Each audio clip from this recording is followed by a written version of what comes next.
एक दिन एक प्यारे परिवार का सुबह का समय था।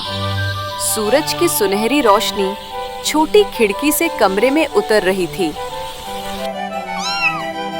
लकड़ी के बक्से के अंदर सोना अपनी तीनों प्यारी बिल्ली के बच्चों को सीने से लगाए हुए थी।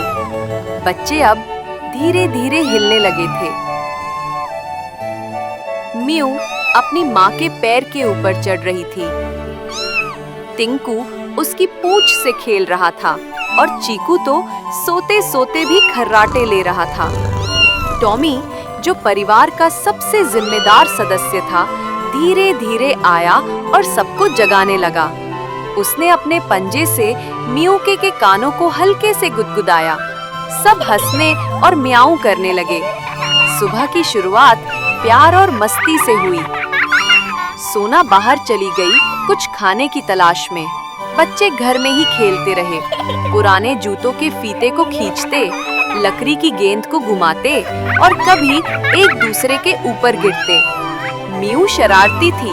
उसने दूध का प्याला गिरा दिया और जब टॉमी ने उसे घूरा तो वो ऐसे भागी जैसे कोई मिशन पर हो। दिन धीरे धीरे बढ़ा। सोना खाने का कुछ सामान लेकर लौटी। थोड़ी रोटी, दूध और एक सूखी मछली। पूरा परिवार साथ बैठा एक दूसरे के साथ अपना हिस्सा साझा किया। म्यू ने अपनी मछली टिंकू के सामने रख दी, जो अभी खाना नहीं सीख पाया था। सोना ने प्यार से म्यू को चूमा। वो पल बहुत प्यारा था। थोड़ी देर बाद सब बाहर बगीचे में खेलने निकल गए। हरे भरे घास पर दौड़ते हुए बच्चे, तितलियों के पीछे भागते हुए और पेड़ों की जड़ों के बीच छुपते हुए, ये सब देखकर टॉमी और सोना की आंखों में चमक थी। वो जानते थे कि ये उनके परिवार की सबसे सुंदर घड़ियां हैं। लेकिन इसी मस्ती के बीच अचानक एक आवाज आई, एक छोटी बिल्ली का रोना। म्यू ने सबसे पहले सुना। वो दौड़ी और देखा कि एक नन्ही सी बिल्ली झाड़ियों में फंसी थी। उसकी टांग में चोट थी। टॉमी ने तुरंत झाड़ी के कांटे हटाए। सोना ने उस बच्चे को मुंह से उठाया और अपने घर ले आई।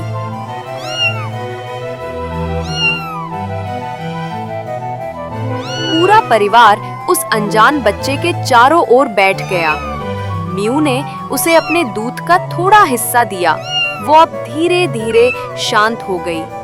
ये सीन इतना भावनात्मक था कि मानो प्यार खुद वहां बैठा हो। शाम होते होते सबने मिलकर उस बच्चे को खाना खिलाया और वो अब खेल में शामिल हो गया। टॉमी बच्चों को पेड़ पर चढ़ना सिखा रहा था। म्यू बार बार गिर रही थी, लेकिन हर बार थोड़ी ऊंचाई तक पहुंच जाती। सोना मुस्कुराती रही। उसे अपनी बेटी पर गर्व था। रात ढलने लगी थी। आसमान में चांद और तारे चमक रहे थे। सोना अपने बच्चों को गोद में लेकर बैठी थी। टॉमी पास में था। सब शांति से सोने लगे। लेकिन म्यू अब भी जाग रही थी। वो उस नई बिल्ली के पास गई और उसे धीरे से कंबल में ढक दिया। फिर वापस जाकर माँ की गोद में सिमट गई।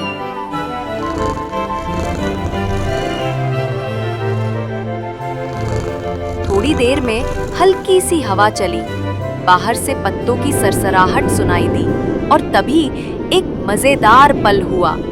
टिंकू ने नींद में करवट ली और सोते सोते म्याऊं करके गिर पड़ा। सब जाग गए। म्यू हंसने लगी। टॉमी ने उसे गोद में उठा लिया। परिवार फिर से हंसी में डूब गया। रात का माहौल शांत था। सबके चेहरों पर सुकून था। नई छोटी बिल्ली अब उनके परिवार का हिस्सा बन चुकी थी। टॉमी ने धीरे से सोना की ओर देखा और मुस्कुराया। देखो, हमारा परिवार अब और भी बड़ा हो गया। सोना ने आंखें बंद की और बच्चों को सीने से लगा लिया। धीरे धीरे सब नींद में खो गए। कहानी यही खत्म होती है, पर एहसास यही छोड़ जाती है कि प्यार, देखभाल और साथ यही असली परिवार बनाते हैं।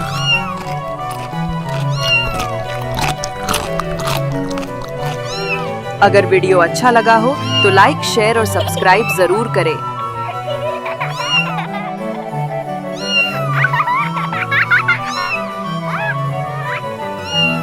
धन्यवाद।